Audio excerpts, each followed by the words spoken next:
Now we are starting with volume 1 today. This particular chapter is the most important chapter in your fundamentals of partnership. यहाँ पे ISC students को straight away 10 mark का एक PNL appropriation के ऊपर question आता है, which is just amazingly scoring. सीधा 10 मार्क का PNL अप्रोप्रिएशन नहीं, लेकिन CBSE वाले बैच में आपको 4 to 6 मार्क्स का PNL अप्रोप्रिएशन आएगा और साथ में पार्टनर्स कैपिटल भी समटाइम्स आएगा. अगर हार्ड है PNL अप्रोप्रिएशन तो सिर्फ PNL, otherwise along with partners capital और पार्टनर्स करंट. और लेकिन इन लोगों को PNL अप्रोप्रिएशन 10 मार्क को आता है. Sometimes they incorporate partners capital and current also in this, but the weightage, look at the weightage. So it's a good opportunity for all the ISC students. इसके अलावा दोनों के लिए ऑब्वियसली MCQs भी आते हैं.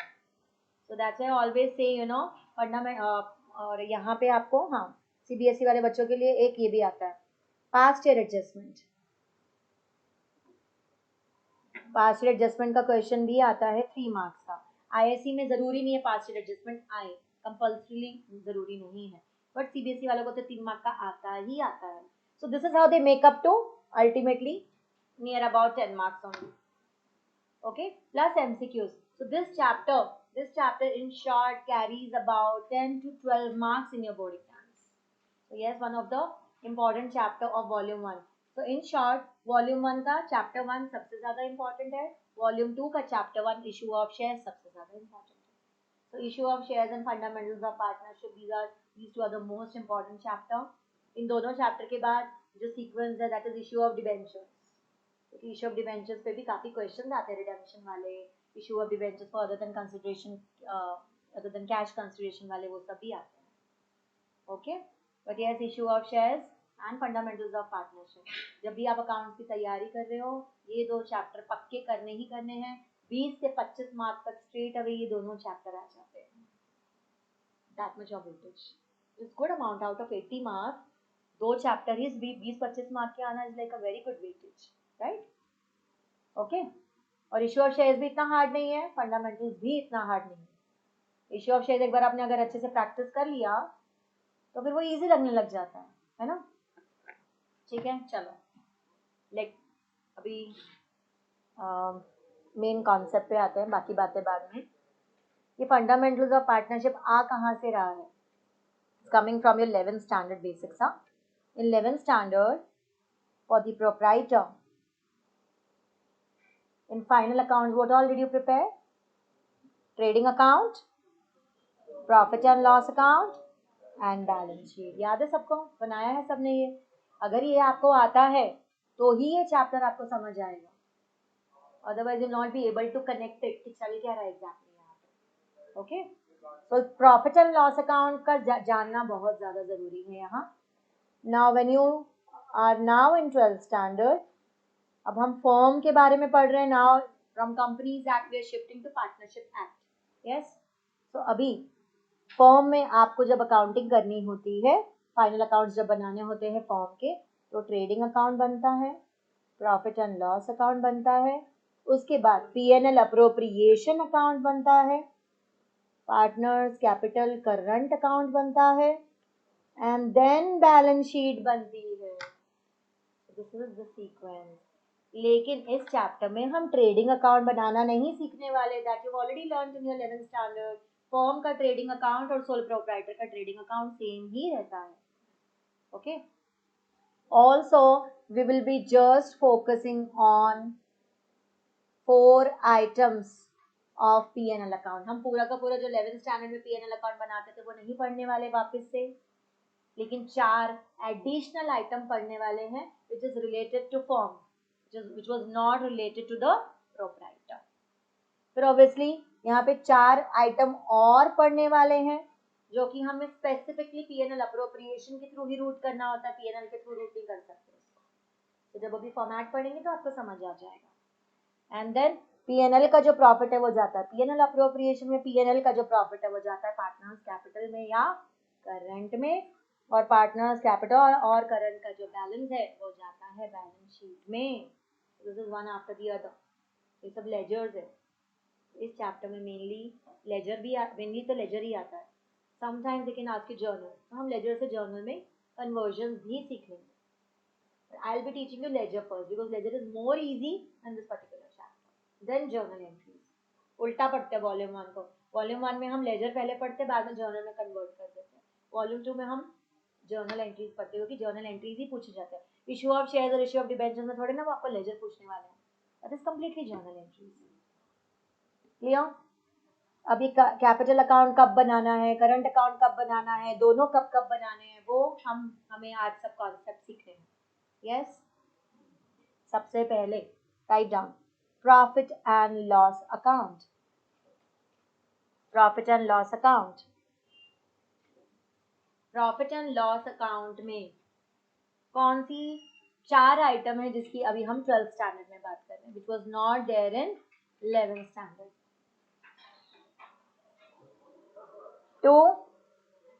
टू इंटरेस्ट ऑन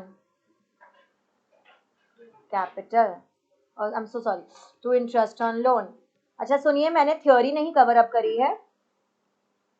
ओके मैंने theory नहीं कवर अप किया, लेकिन एक छोटा सा पार्ट है जो मैं कवर अप करूंगी after preparing the P&L account. I am not covering up की what all clauses are there in the partnership deal, what is the partnership act, what is partnership. आपको पढ़ना है ये सब theory? Really want to know about this and I can get into detail, क्योंकि इस exam में इसका कुछ लेना देना नहीं है, थ्योरी का कुछ लेना देना नहीं है. ठीक है, पार्टनरशिप डीड बनाने को नहीं आने वाला आपको anyways, but you just have to know what all clauses are there in the partnership deed. तो प्रॉफिट एंड लॉस अकाउंट में हम जो लिख रहे हैं और जो P&L अप्रोप्रिएशन अकाउंट में हम सब आइटम्स लिख रहे हैं, ये सारी आइटम्स के क्लॉजेस पार्टनरशिप डीड में लिखे जाते हैं. Okay, so that's I am not wasting time. Partnership deed पे हम टाइम नहीं वेस्ट कर रहे. तो P&L अकाउंट में सबसे पहला P&L अकाउंट के डेबिट साइड में आपको पता है एक्सपेंसेस जाएंगे एंड क्रेडिट साइड में इनकम जाएगा. And this P&L account is prepared from whose angle?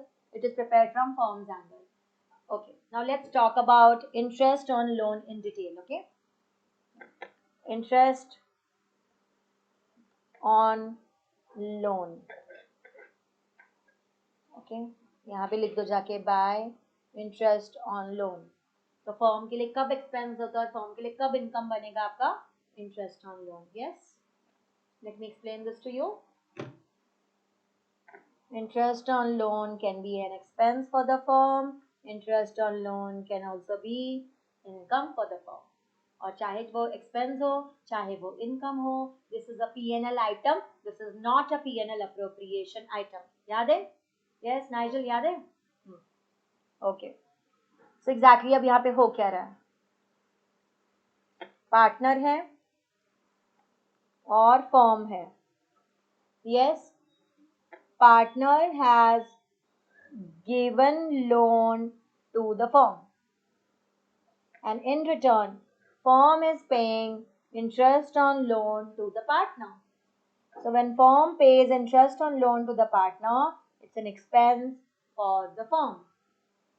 तो firm को क्या करोगे? firm की बुक्स में क्या करोगे? इंटरेस्ट ऑन लोन को ऑब्वियसली डेबिट करोगे. ओके, तो इंटरेस्ट ऑन लोन को हमने डेबिट कर दिया, लेकिन ट्रांसफर करते वक्त P&L में आप उसको क्या करोगे? Profit and loss account debit to interest on loan account. P&L में ट्रांसफर एंट्रीज जाती है ना, ओरिजिनल एंट्री नहीं जाती है. So expenses are always written on the debit side of the P&L account. Clear? Transfer entries है P&L में, तो जितने भी एक्सपेंसेस आप P&L में ट्रांसफर करते हो वो सब हम टू साइड में लिखते हैं. जितने भी इनकम आप P&L में ट्रांसफर करते हो वो सब हम बाय साइड में लिखते हैं. Because they are all transfer entries. Original entry नहीं लिखे जाते कभी भी प्रॉफिट एंड लॉस अकाउंट में. Okay, so originally we debit the interest and then later on we transfer it to the debit side of P&L. Clear? Similarly, partner है and firm है. Yes, यहाँ क्या हो रहा है? फर्म ने partner को लोन दिया, so पार्टनर फर्म को क्या पे करेगा? Interest on loan. So it's an income as well for the firm. When it's an income for the firm, you have to write it down on the credit side of P&L account. So interest on loan is an item which goes to P&L account. It doesn't go to P&L appropriation account. So आपको expenses और income को relate करने आने चाहिए कि firm के लिए क्या एक्सपेंस है और फर्म के लिए क्या इनकम है. फॉर्म पीएनएल में क्या क्या लेगा और फॉर्म पीएनएल अप्रोप्रिएशन में क्या क्या लेगा. This differentiation is very important. 4 items in PNL, 4 items in PNL appropriation. Total 8 item हमें पढ़नी है. And all those 8 items are the part of partnership deed. So what's happening in the Partnership Act? There are partners who are coming together and forming a business, right? Okay. So अगर business form कर रहे हैं तो partnership deed भी तो form करनी पड़ेगी. And in Maharashtra, under the Maharashtra Act, partnership deed has to be a registered partnership deed, which has to be a written deed. बाकी all over India में कहीं भी compulsory नहीं है partnership deed को register करना या form करना. Okay, and obviously when you are forming a partnership deed, उसमें clauses लिखे जाएंगे. तो ये सारे clauses उसमें लिखे जाते हैं कि पार्टनर्स की प्रॉफिट शेयरिंग रेशियो क्या रहेगी, अगर फर्म ने पार्टनर को लोन दिया तो कितना रेट ऑफ इंटरेस्ट रहेगा, पार्टनर ने फर्म को लोन दिया तो कितना रेट ऑफ इंटरेस्ट रहेगा. ओके, एडमिशन कैसे हो सकता है, रिटायरमेंट कैसे हो सकता है, डिसोल्यूशन कैसे होगा, पार्टनर की डेथ पे क्या कैसे कैसे सेटलमेंट होगी, इंटरेस्ट ऑन कैपिटल का क्या क्लॉज रहेगा, इंटरेस्ट ऑन ड्रॉइंग्स का क्या क्लॉज रहेगा. ये सारे क्लॉजेस आपके पार्टनरशिप डीड में लिखे रहेंगे. But I will give you one theory part. If the partnership deed is silent or if the partnership deed is not prepared, then there are certain things what you have to follow. Then 6% interest on loan and बाकी सब no. No salary, no commission, no IOC, no IOD. वो बताती हूँ अभी थोड़ी देर में. Okay, ये हो गया डन. अब इसके बाद P&L अकाउंट में नेक्स्ट आइटम जाएगी to partners rent. If a rent is payable to a partner by the firm, it has to be debited in the P&L account. Okay, rent P&L account में जाता है, rent भी P&L appropriation में नहीं जाता है. याद है?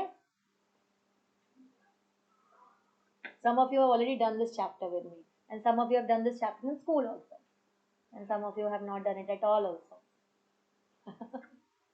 तो वो लोगों को ज़्यादा ध्यान देने की जरूरत है अभी. The partners rent. And the third item, the fourth item we take over here is manager's commission and not partner's commission. Partner's commission comes to P&L appropriation. It is written in P&L appropriation. Manager's commission is written in P&L account. So these are the three items which are debited to P&L account. अगर अब आपने इस item को जाके P&L appropriation में लिख दिया, gone. कुछ नहीं मिलने वाले, आपको अंडा मिलेगा. This is supposed to go to P&L account only. And ये income वाला interest on loan है.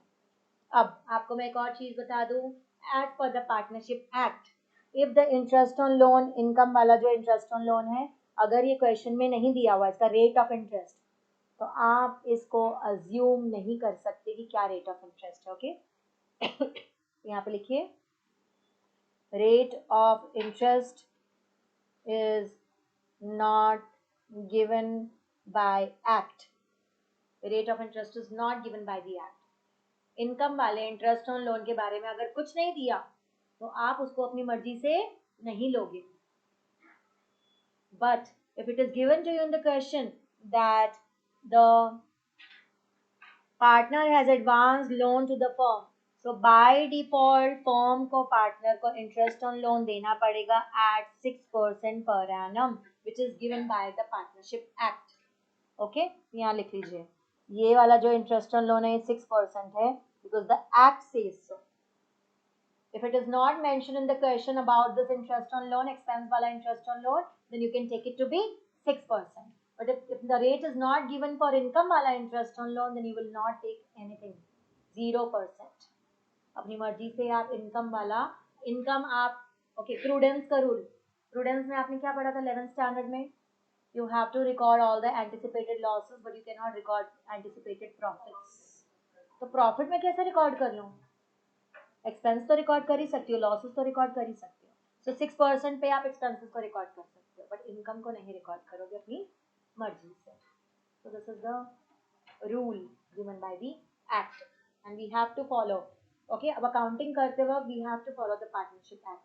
जैसे कंपनीज एक्ट की फॉलो कर रहे थे हम while doing the company accounting, same way now we have to follow the Partnership Act while doing the partnership accounting.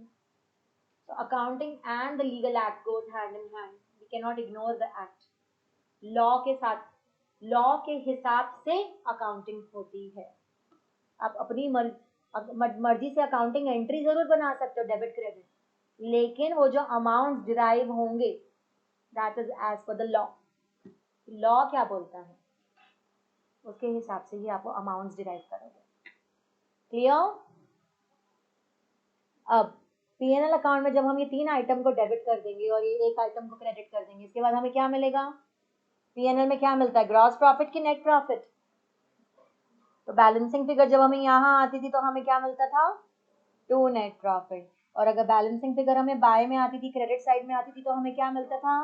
By net loss. तो वो तो अभी भी वही है ना, नेट प्रॉफिट और नेट लॉस का थोड़ा कॉन्सेप्ट कोई चेंज हो जाएगा। That remains the same what you have studied in your 11th standard.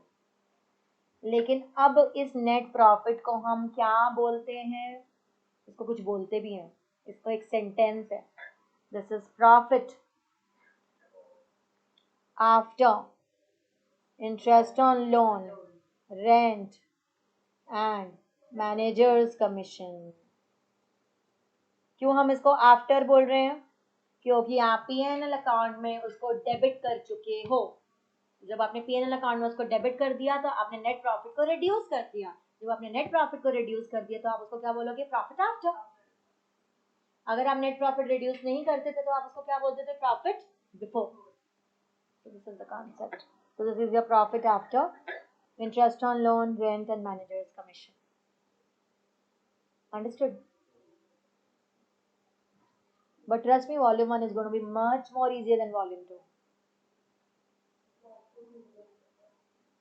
Cash flow से तो बहुत इजी है, कैश फ्लो से तो कुछ कंपैरिजन ही नहीं है। अब तुम्हें ये चैप्टर कैसा गया कंपैरेटिवली? ठीक ठीक, बेटर देन वॉल्यूम 2। बट अभी और डिटेल में करोगे तो और बेटर चला जाएगा, है ना? अभी पहले ऊपर ऊपर से किया था ना, it's much better than volume 2। Clear? Now P&L appropriation account, profit and loss appropriation account. Again, debit side is the expenses for the firm. P&L appropriation account is also prepared from the firm's angle.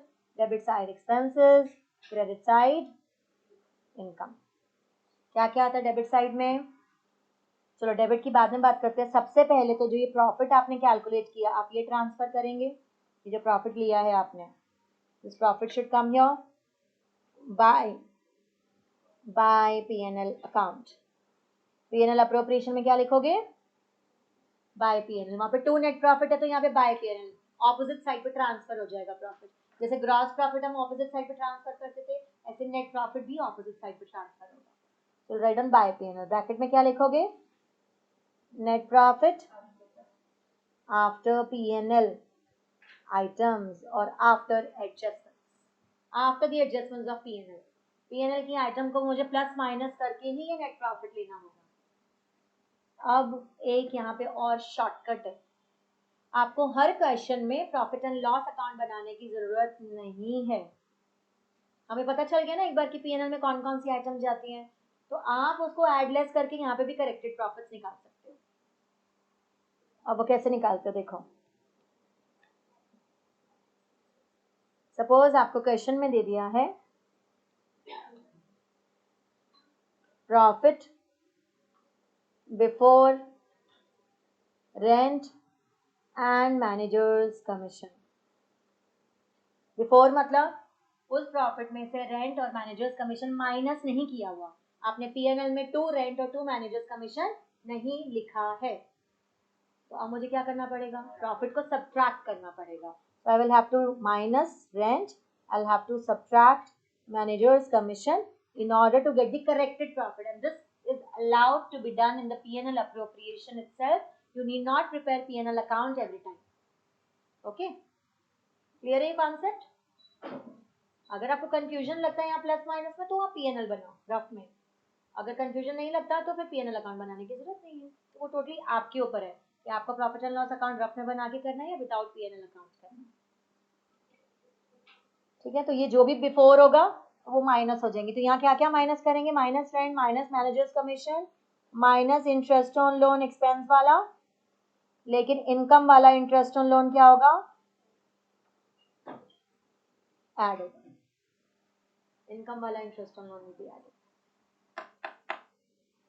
सो ये सब आपको adjustment करने पड़ेगी in case if they have not subtracted the P&L items, did not consider the P&L items. Income add करोगे क्योंकि income profit बढ़ाता है, expenses minus करोगे क्योंकि एक्सपेंसेस प्रॉफिट घटाता है। Clear? Now 2 interest on capital account.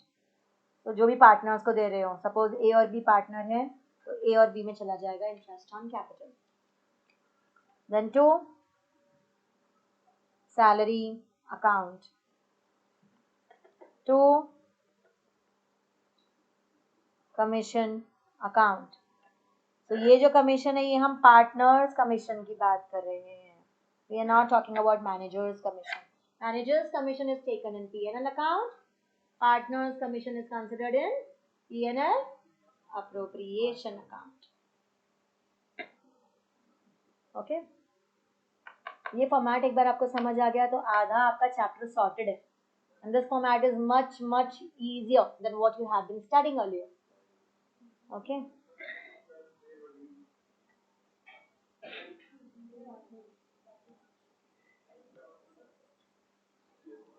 चलो नेक्स्ट, इनकम। फॉर्म की इनकम क्या होगी? Bye interest on drawings, bye interest on drawings account A and B. Yes, online students, are these items clear? Yes, ma'am. Yes, Ayan. Yes, ma'am.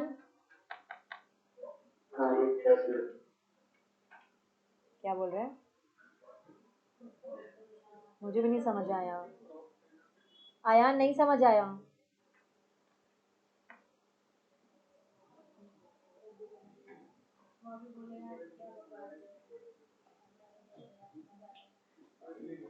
ठीक है, अब क्या करोगे? Obviously balancing figure, बचा हुआ प्रॉफिट कैलकुलेट करोगे। So see what you did, you had this profit with you. Out of this particular profit, you appropriated interest on capital to the partners, you appropriated salary to the partners, you appropriated commission to the partners, and you charged interest on drawings from the partners. Okay? अभी मैं बताती हूँ कि ये IOD income क्यों है और IOC expense क्यों है। I'll just let you know. तो यहाँ पे जो बैलेंसिंग फिगर आएगी, what is that? To profit transferred to. So it will either be A's capital और करंट अकाउंट। अभी मैं आपको ये भी बताऊंगी कि कैपिटल अकाउंट कब बनेगा और करंट अकाउंट कब बनेगा। B's कैपिटल और करंट अकाउंट। अगर बाय साइड में बैलेंसिंग फिगर आएगी तो by loss transferred to A B and आपका लेजर हो जाएगा टैली। बहुत दिन हो गए ना लेजर बनाए, याद करो अपने लेजर्स को। Credit minus debit, debit minus credit. Yes,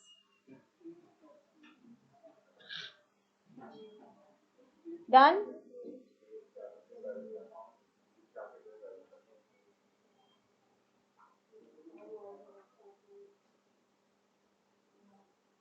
अरे बस मान्या, बस ये बातें ही नहीं खत्म होती। बस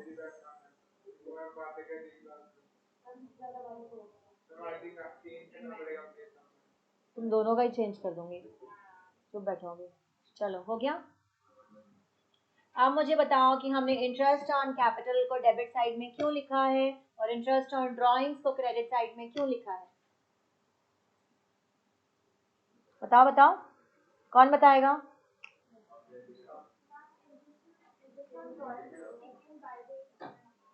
interest on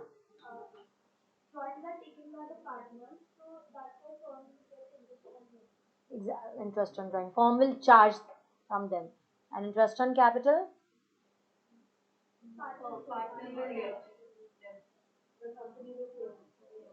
the firm will pay to the partners, क्योंकि पार्टनर ने पैसा लगाया है, फॉर्म में कैपिटल लगाई है। ओके, चलो देखो what's happening here. Again partners हैं, फर्म है, पार्टनर ने फर्म में पैसा लगाया which is known as capital, तो इन रिटर्न फर्म को पार्टनर को क्या पे करना पड़ेगा? Interest on capital. That is why interest on capital is an expense for the firm, it has to be accounted on the debit side of the P&L appropriation. IOC कभी भी PNL में नहीं आएगा। 11th standard में आप profit and loss account में लिखते थे, लेकिन 12th में पार्टनरशिप फॉर्म में आपको पीएनएल अप्रोप्रिएशन में ही लिखना पड़ेगा। ठीक है, नेक्स्ट अगेन पार्टनर्स हैं, फॉर्म है, पार्टनर ने फॉर्म से पर्सनल पर्पस के लिए विड्रॉ किया। In return partners will have to pay interest on drawings to the firm. तो ये पार्टनरशिप डीड में लिखा जाता है एक क्लॉज कि इंटरेस्ट ऑन कैपिटल का क्या रेट होगा, इंटरेस्ट ऑन ड्रॉइंग्स का क्या रेट होगा। इंटरेस्ट ऑन ड्रॉइंग्स में going ahead we will be studying different types of methods, simple method, product method, average period method, ये सब मेथड्स भी हम पढ़ने वाले हैं, क्योंकि because this is the part of your portion and PNL appropriation बनाते वक्त इसमें से कोई भी मेथड की अकाउंटिंग आपको करनी पड़ सकती है। ओके, यहाँ तक क्लियर है। एंड ऑब्वियसली कमीशन भी एक्सपेंस है फॉर्म के लिए, पार्टनर की कमीशन, और पार्टनर को जो सैलरी फॉर्म पे कर रहे हैं वो भी फॉर्म के लिए एक्सपेंस है, तो ये सब डेबिट साइड में लिखेंगे एंड आईओडी क्रेडिट साइड में। Okay, so we call it IOC and IOD. Okay, clear? Now what? Methods. There are two ways we can do the accounting under this particular chapter. So once you're done with your P&L account and P&L appropriation account, उसके बाद आपका बनता है partners capital account और and partners current account. अभी और and क्या है? अगर हम fluctuating capital method की बात करते हैं तो फ्लक्चुएटिंग कैपिटल मेथड में सिर्फ और सिर्फ पार्टनर्स कैपिटल अकाउंट बनाया जाता है। There is no current account prepared out here. क्यों? क्योंकि कैपिटल फ्लक्चुएटिंग है, तो मेथड बोल रहा है कि सब कुछ कैपिटल में से रूट कर लो, कोई दिक्कत नहीं है, you don't have to prepare current account separately. लेकिन अगर क्वेश्चन में बोला है कि फिक्स्ड कैपिटल है, there is a fixed capital system, fixed capital method, what firm is following, then the firm has to prepare partners capital account separately and partners current account separately. तो दोनों के through अलग अलग तरीके से accounting होगी। Capital में सिर्फ कैपिटल के रिलेटेड अकाउंटिंग होगी, बाकी सब कुछ, बाकी सारी आइटम का सेकंड इफेक्ट कहाँ जाएगा? करंट अकाउंट में जाएगा, राइट? ये वाला फॉर्मेट कंप्लीट करते हैं and let's go ahead with a small question, तो आपको और बेटर समझ आएगा कि इसको इम्प्लीमेंट कैसे करना है। करंट है भाई, लॉस क्या है? बोल रही हूँ मैं, करंट करंट करंट, बार बार लॉस की तरह दिख रहा है क्या करंट अकाउंट?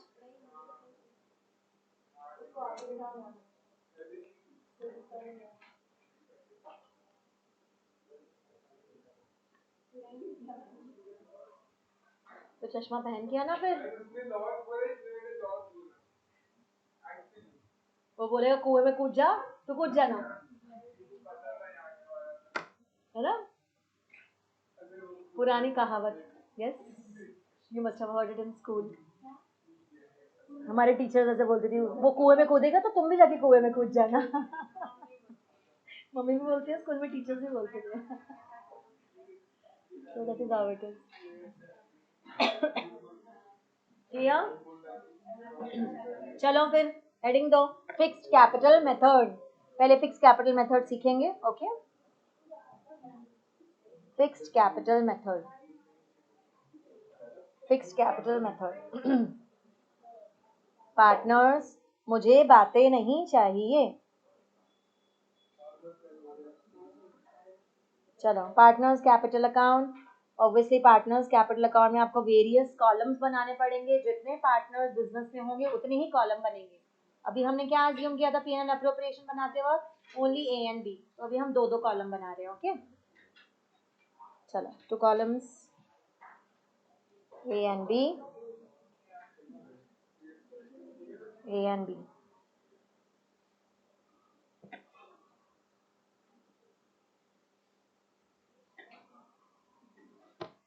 अब देखो फिक्स कैपिटल सिस्टम में पार्टनर्स कैपिटल में क्या क्या जाता है। फॉर्मेट साथ साथ कर लो।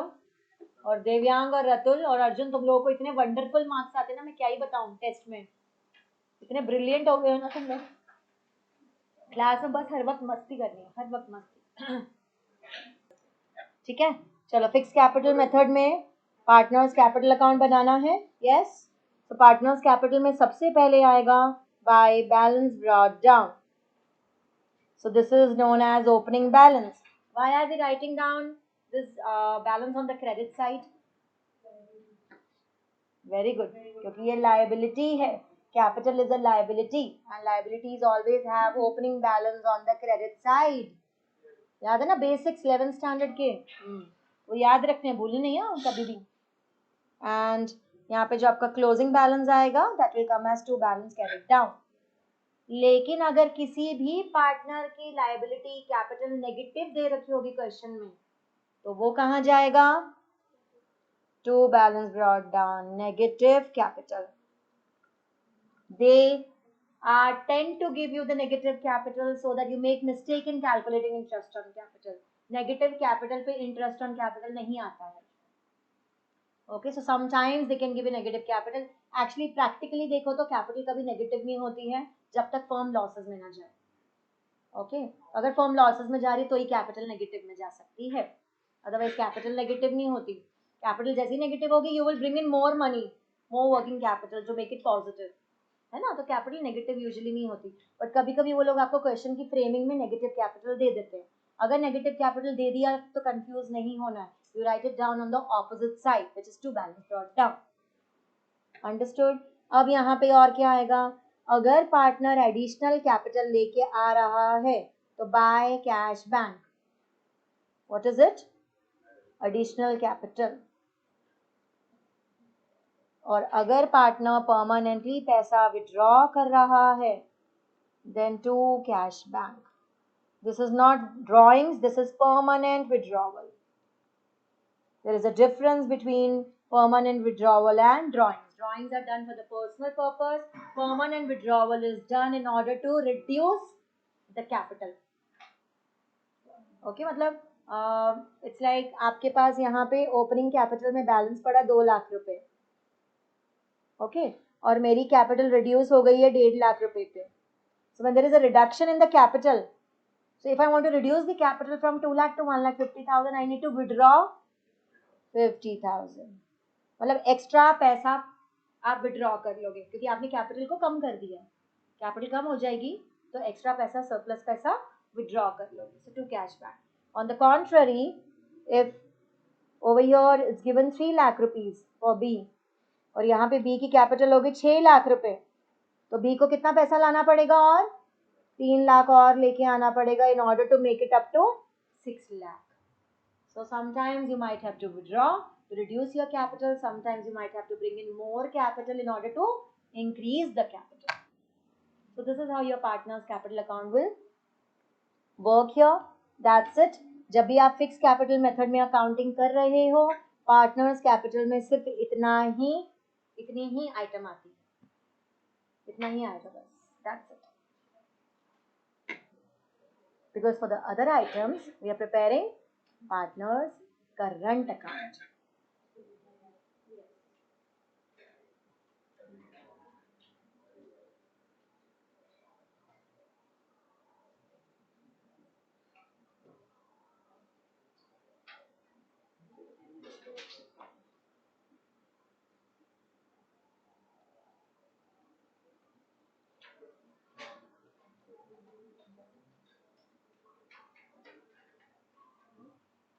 Okay, current account is prepared separately, capital account is prepared here separately.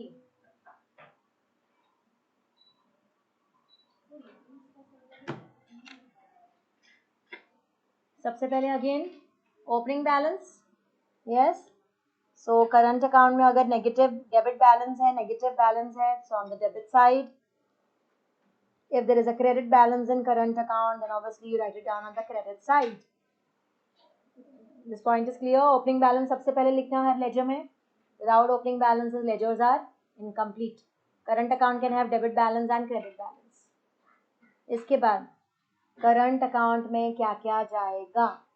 जो आपने P&L अप्रोप्रिएशन में टू और बाय साइड में लिखा है उन सब का सेकंड इफेक्ट करंट अकाउंट में जाएगा। तो देखो आप यहाँ P&L अप्रोप्रिएशन में क्या लिखोगे, to A is current account, to IOC A is current account, B is current account, IOC A is current account, B is current account. Everything will go to current account. Why? Because you are following fixed capital system.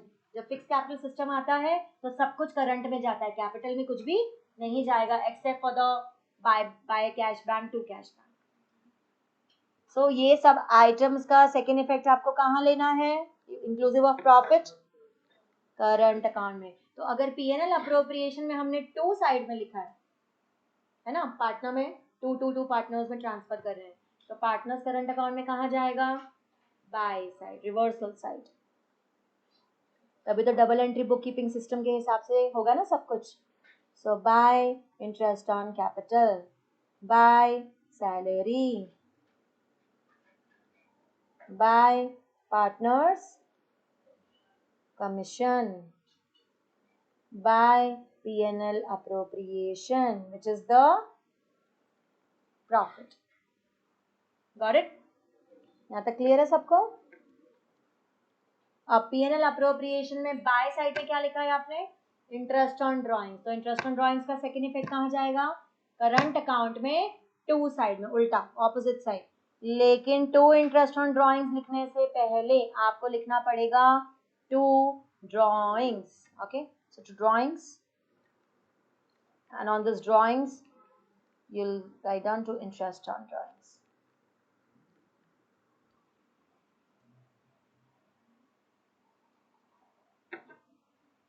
Why are we writing drawings in the current account and why aren't we writing drawings in the P&L appropriation account?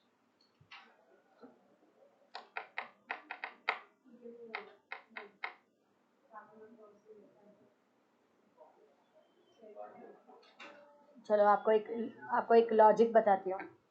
11th standard में आपने क्या पढ़ा है, drawings account को हम debit करते हैं because it reduces your capital. So as it reduces your capital you always have to debit it. या तो आप कैश विड्रॉ करते हो, या तो आप गुड्स विड्रॉ करते हो, या तो आप बैंक से पर्सनल पर्पस के लिए पैसा विड्रॉ करते हो, whatever it is. So this is your original entry. अब ट्रांसफर एंट्री क्या होती है, पार्टनर्स कैपिटल अकाउंट और current account debit to drawings. So this is your transfer entry. Drawings is always taken in capital or current. Drawings has never been taken in the P&L account also earlier and now also you will not take it in P&L appropriation. ना आपने 11th में ऐसा कोई logic लगाया था। 11th में भी आप ड्राइंग्स को कैपिटल में से ही माइनस करते थे, 12th में भी आप कैपिटल में से ही माइनस करोगे। तो कैपिटल में से माइनस करोगे तो उसकी एंट्री क्या बनेगी, capital to drawing, because you are reducing your capital and you are transferring your drawings. So partners capital और current account debit to drawings. Current account में कब जाएगा, अभी वाले सिनेरियो में फिक्स कैपिटल मेथड में। और कैपिटल में कब जाएगा, फ्लक्चुएटिंग वाले मेथड में। सो ड्राइंग्स की ओरिजिनल एंट्री अलग होती है। Drawings has got nothing to do with your P&L and P&L appropriation. लेकिन अगर हम बात करें, लिखिए जर्नल एंट्रीज चलिए, अगर हम बात करें इंटरेस्ट ऑन कैपिटल की, अगर हम बात करें सैलरी की, पार्टनर्स की कमीशन की, तो इन सब की ओरिजिनल एंट्री क्या है, इन सब की ओरिजिनल एंट्री है interest on capital account debit, salary account debit, partners commission account debit to partners capital और करंट अकाउंट। अभी करंट अकाउंट में आपने कहाँ लिखा, by IOC, by salary, by partners commission. तो बाय जो लेजर में बाय होता है वो जर्नल में क्या होता है, वो जर्नल में डेबिट ही होता है। whatever you debit in the journal you always write it down on the credit side of the ledger.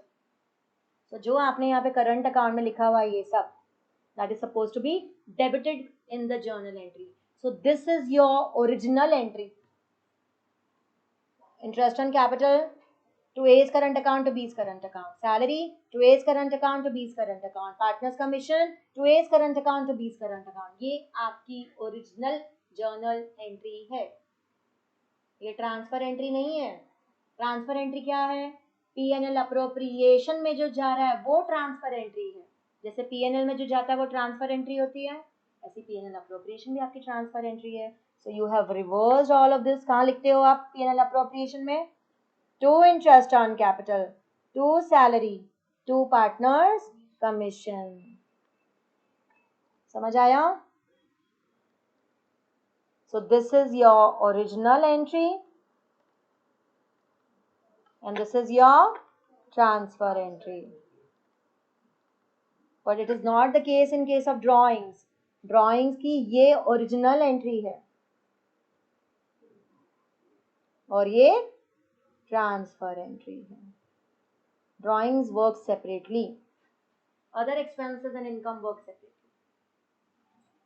So this is the difference. That's why drawings is not taken in your capital and current account. Or drawings is taken only in capital and current account and not P&L appropriation account.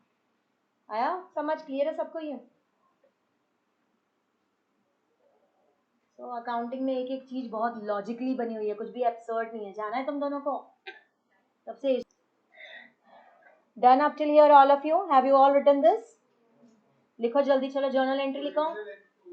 Yes yes लिखना है, क्योंकि आपके board exam के latest sample paper question में last year उन्होंने literally लिख के दिया था pass adjusting entry and all the kids got confuse. अरे एडजस्टिंग एंट्री का, तो मैंने उनको रिकॉल कराया कि भाई अपना लेक्चर रिकॉल करो, मैंने आपको पढ़ाया था ओरिजिनल एंट्री और ट्रांसफर एंट्री। ओरिजिनल एंट्री को ही एडजस्टिंग एंट्री बोलते हैं, you have to remember this. चलो लिखो जल्दी, एडजस्टिंग एंट्री।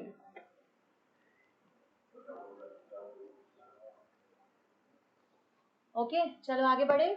यस अरे जल्दी लिखो, fast, come on, you guys are taking a lot of time.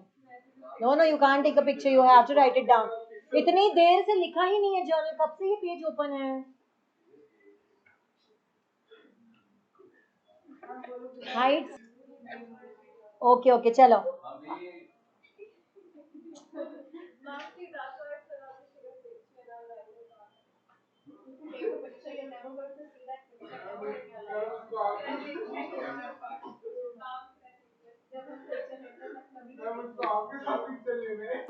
Let's go ahead. ठीक है चलो, करंट अकाउंट में और क्या क्या आएगा इसके अलावा?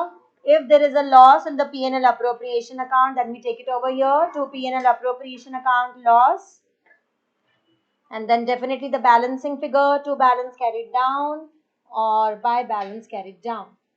Current account में बाय साइड में भी balancing figure आ सकती है। Complete your partner's current account quickly. No, it was not completed. I was explaining about drawings, and then along with drawings I explained other entries also. Okay. अब income की, इसके बाद income की entry भी discuss करनी है। चलो income का क्या सीन है? इनकम की ओरिजिनल एंट्री क्या है? Come on tell me. Partners capital current account debit to interest on drawings, and transfer कहाँ करेंगे? Interest on drawings to P&L appropriation. चलिए लिखिए फास्ट, इनकम की भी लिखो entry, original and transfer. Then the journal is also completed side by side. Along with ledgers, we have completed the journal also. So the original entry for income is partners capital or current account debit to interest on drawings, and then interest on drawings account debit to, कहाँ लिखते हो आप? P&L appropriation में bye side में लिखते हो ना? तो सी बन रहा है कि नहीं P&L appropriation के बाय साइड में लिखना? You're debiting in the journal, मतलब आप P&L appropriation के बाय साइड में लिखोगे। So cross verify. So this is your original entry, this is your transfer entry, transferring the income to P&L appropriation and not P&L. अब advance question में हम ये भी देखेंगे कि अगर P&L में जो रेंट है, अगर वो रेंट है क्वेश्चन में, तो रेंट का सेकेंड इफेक्ट कहाँ जाएगा? अगर मैनेजर्स कमीशन है क्वेश्चन में, तो मैनेजर्स कमीशन का सेकेंड इफेक्ट कहाँ जाएगा? अभी तो देखो मैंने कौन सा सेकेंड इफेक्ट लिया, सॉरी प्राइमरी इफेक्ट लिया, लेजर सेकेंडरी बनाया बट इफेक्ट प्राइमरी है। What is the effect? IOC salary commission. You not take considered rent here, we've not considered interest on loan here, we've not considered manager's commission here. P&L वाली item का तो अभी हमने discussion ही नहीं किया. बाद में एकदम से नहीं सिखा सकती मैं सब कुछ, पहले इतना तो डाइजेस्ट करो, वो हम एडवांस क्वेश्चंस में करेंगे. ये बेसिक है पहले आपका, इसी में ही आता है. कैपिटल करंट अकाउंट में 2 बाय में लिखते हैं, but there is a separate logic to it. Okay, हो गया ये डन. अब मुझे अगर फ्लक्चुएटिंग कैपिटल मेथड में अकाउंटिंग करनी है तो वहां पे क्या बनेगा? Only and only partners capital account. So capital and current gets merged into one capital account. There is no current account at all in your fluctuating capital method. Is that clear? लिखिए चलिए. Heading दो. Fluctuating capital method. Fluctuating capital method. Partners capital account. Partners capital account. Merge the entire format into just one single ledger.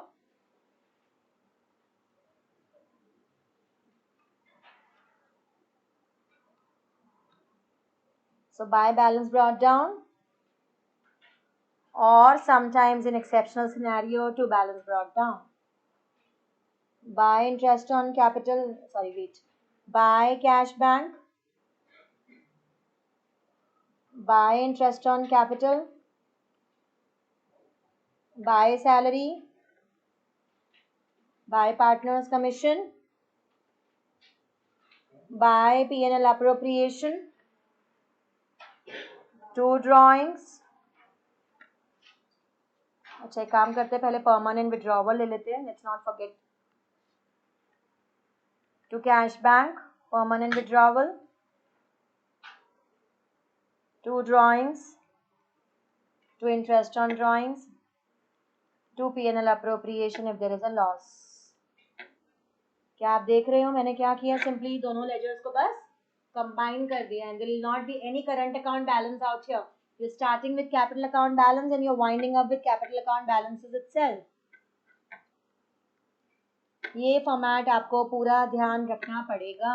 Yes, then only you can do this particular chapter to balance carry it down. Much easier. Yes, it is much easier if you are like if you are able to correlate this with your final accounts, you can actually find it very easy. बोला था मैंने बोला था उसी time ये 12th में बहुत helpful होने वाला है फाइनल अकाउंट्स. ये चैप्टर में, फर्स्ट चैप्टर में ही हेल्पफुल रहता है.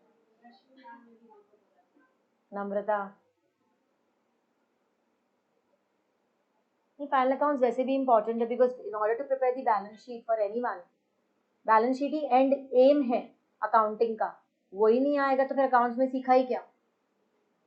You have been learning accounting so that you can prepare the balance sheet of a company, so that you can prepare a balance sheet of a firm, so that you can prepare a balance sheet of a sole proprietor.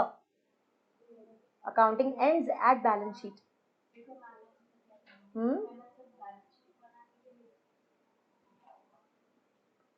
हम जब CA बनते हैं तो हमें क्या बोलते हैं, लोगों की बैलेंस शीट को ऑडिट करना पड़ता है. हाँ, because we are the auditors, we are on the other side. सारे बुक्स ऑफ अकाउंट्स को ऑडिट करना पड़ता है. तो बैलेंस शीट में एक एक आइटम को ऑडिट करना पड़ता है डिटेल में जाके. So we have a big team going on for audit.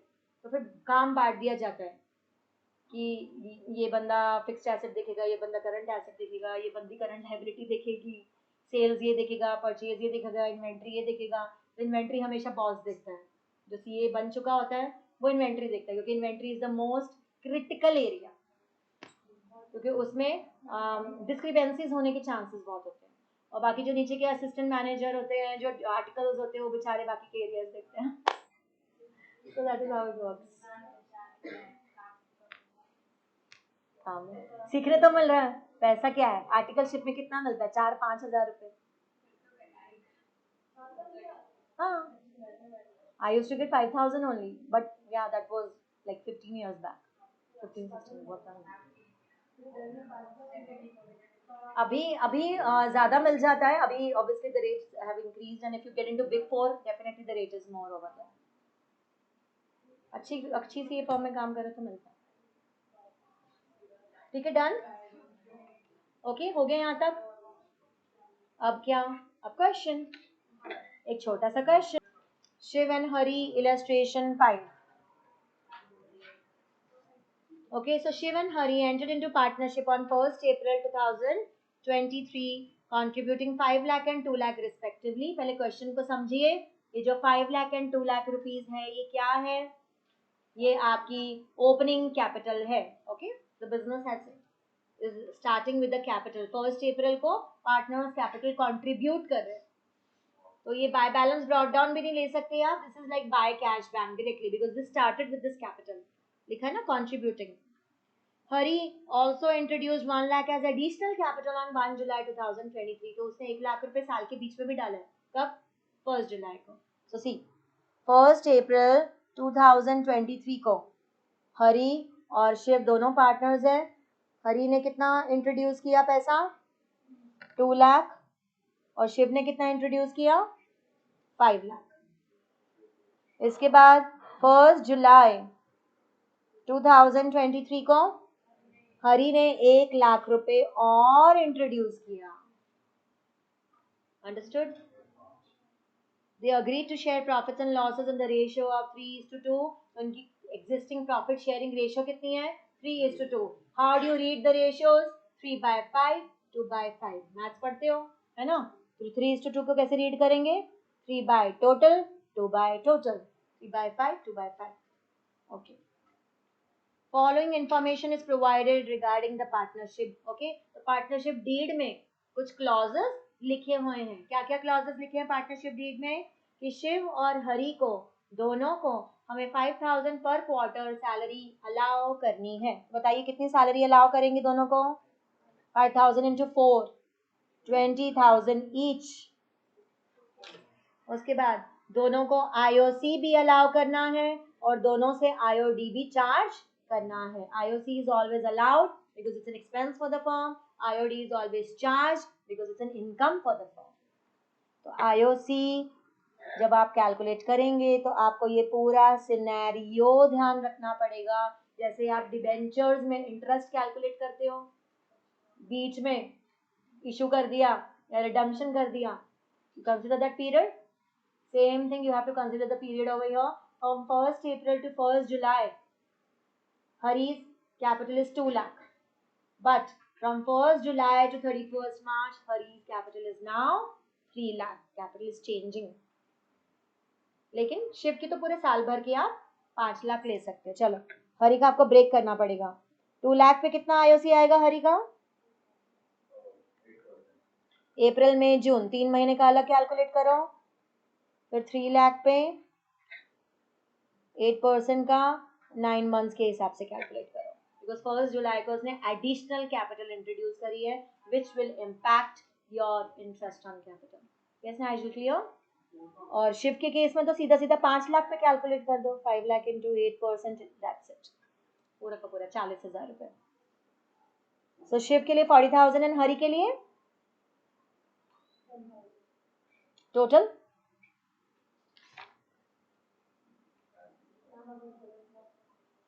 नहीं, हरी के लिए टोटल 10,000 नहीं है.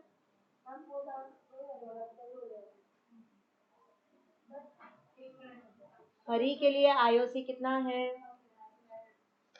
Again you messed up with the calculation. So 2 lakh into 8%, 3 divided by 12. This is 4,000.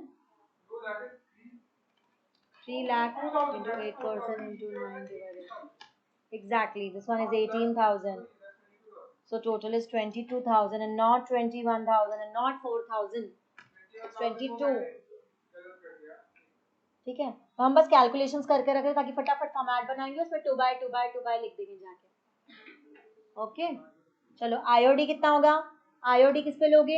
IOD obviously drawings पे लेते हैं. तो पहले तो ड्राइंग्स लिखो. ड्राइंग्स कितनी है दोनों की? शिव और हरी की ड्राइंग्स कितनी है? गलती से मैंने हरी का नाम पहले लिख दिया, शिव का बाद में लिख दिया. आप शफल कर दो, इट्स ओके. चलो, ड्राइंग्स हरी की कितनी है? 12,000 और शिव की कितनी है? 10,000. तो इस पे इंटरेस्ट ऑन ड्राइंग्स कैलकुलेट कीजिए. इंटरेस्ट ऑन ड्राइंग्स का रेट कितना है? 10%. हाँ,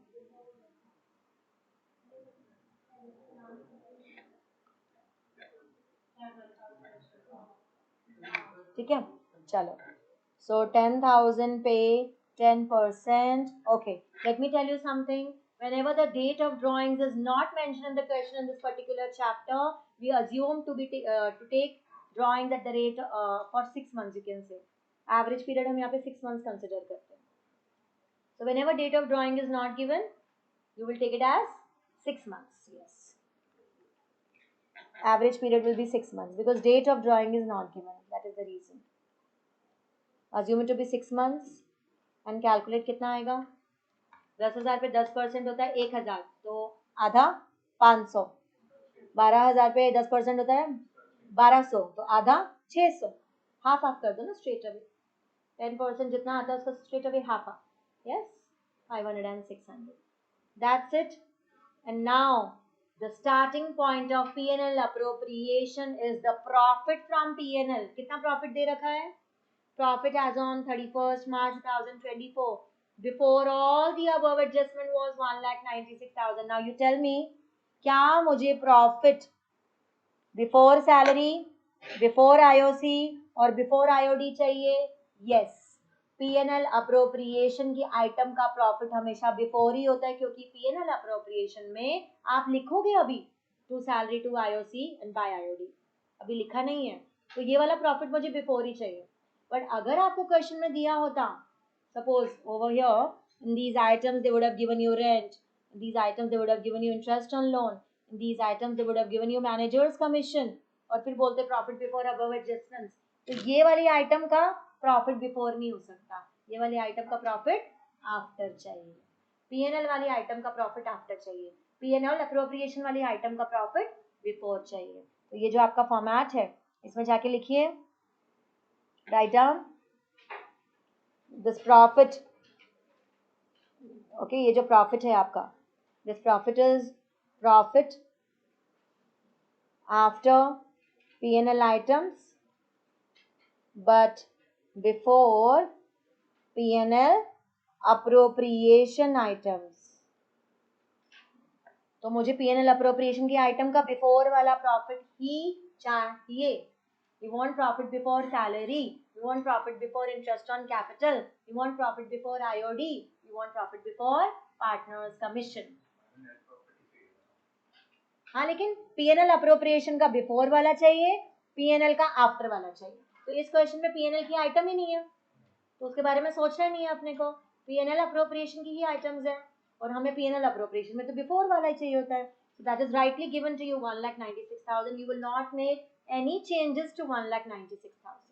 In short, तो हर क्वेश्चन में तो हमें एनालाइज करना पड़ता है, राइट, क्योंकि आगे चल के जो एडवांस क्वेश्चंस आएंगे उसमें आपको काफी सारी आइटम्स एड लेस करके करेक्टेड प्रॉफिट्स निकालना पड़ेगा. तो ध्यान रखो, ये जो प्रॉफिट है ये P&L अप्रोप्रिएशन की आइटम का बिफोर वाला प्रॉफिट है. और कॉमन सेंस है ना भाई, इस प्रॉफिट में से अभी मैं IOC, salary, partners commission appropriate करने वाली हूँ, so how can I take it after? It has to be before. अगर उन्होंने आफ्टर दे भी दिया profit after salary, you will have to add back salary then. Okay, अगर उन्होंने दे दिया profit after partners commission, then you will have to add back partners commission so that you can subtract it again. तो वो हम बाद में देखेंगे एडवांस क्वेश्चन में. I will explain it to you that time. I don't want to confuse you right now. So अभी के लिए बस आप इतना ध्यान रखिए that over here before P&L appropriation is important, and right now 1,96,000 is before P&L appropriation, which is important for us. So straight away our starting point is 1,96,000. Come to P&L appropriation. अब बस 2 minute की बात रह गई है, आपको सिर्फ postings करनी है. You have already found out all the amounts and all the workings are right with you. Yes. चलो लिखो, P&L अप्रोप्रिएशन अकाउंट. उन्होंने वही मांगा है ना? यस. हाँ, जर्नल बाद में करेंगे, अभी नहीं, अभी नहीं, नहीं, अभी सिर्फ P&L अप्रोप्रिएशन. नेक्स्ट लेक्चर में इसी का पार्टनर्स कैपिटल अकाउंट बनाएंगे और इसी की जर्नल एंट्री करेंगे. Don't worry. एटलीस्ट आज जो आपने सीखा है P&L अप्रोप्रिएशन, वो कॉन्सेप्ट पक्का करके जाओ. एक प्रैक्टिकल क्वेश्चन करोगे तभी समझ आएगा. क्या हो, इतनी खुशी किस बात की है तुम्हें? क्या हो गया? हंसे ही जा रहा है आज. देखो, रतुल का असर आ गया है क्या? ओम की बात कर रही हूँ मैं. क्योंकि तुम हंसते रहते ना हमेशा इसलिए।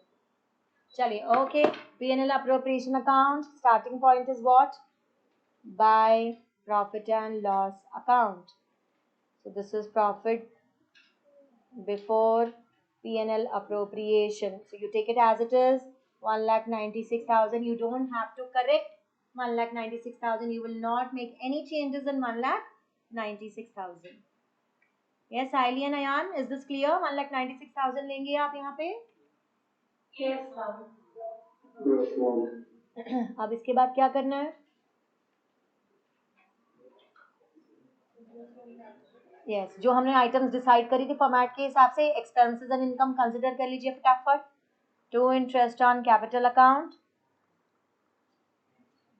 Shiv and Hari, how much did we calculate? Shiv का हमने अभी आईओसी कितना कैलकुलेट किया? 40,000. हरी का अभी हमने कैलकुलेट किया 22,000. So the total in the outer column will be 62,000. To salary account, Shiv and Hari दोनों को 5,000 पर क्वार्टर पे करना है. So 20,000 each, 40,000.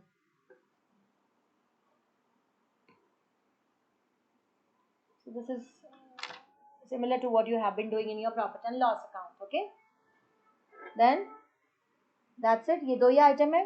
And buy side में we do have interest on drawings, correct? Shiv and Hari कितना कैलकुलेट किया अभी हमने? 600 and 500 which gives you 1100. चलिए बताइए प्रॉफिट आ रहा है कि लॉस आ रहा है? क्रेडिट माइनस डेबिट करो या डेबिट माइनस क्रेडिट करो. देखो पहले टोटलिंग लो दोनों साइड की. Credit seems to be more than the debit, है ना? सो क्रेडिट का टोटल आएगा 197,100 माइनस 62 प्लस 40, 1,02,000, है ना? So 197,100 minus 1,02,000, 95,100 is the balancing figure. अब ये 95,100 को हम कैसे डिस्ट्रीब्यूट करते हैं? प्रॉफिट शेयरिंग रेशियो में. What is the profit sharing ratio?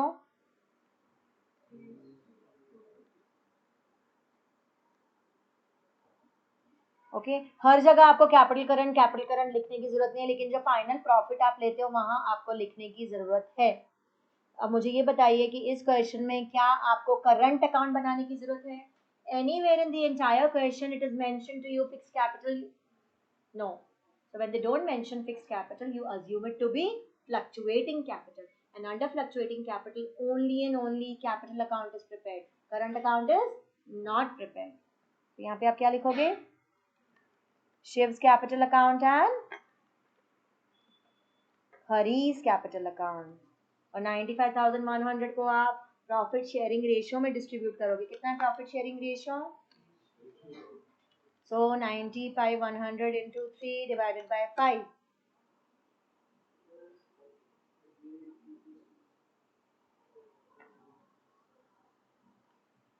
95,100 into 2 divided by 5. 3/5, 2/5, the total. हो गया. Your P&L appropriation account is completed. Easy? बस आपको क्या ध्यान रखना है? ये this is the most important adjustment कि स्टार्टिंग पॉइंट हमारा करेक्टली फॉल होना चाहिए. कि स्टार्टिंग पॉइंट में जो प्रॉफिट है क्या वो डायरेक्टली ले सकते हैं या उसमें कुछ एड लेस करके करेक्टेड प्रॉफिट निकालना पड़ेगा. That is really important to identify. Once that is thorough with, the other calculations will fall in place automatically. Okay?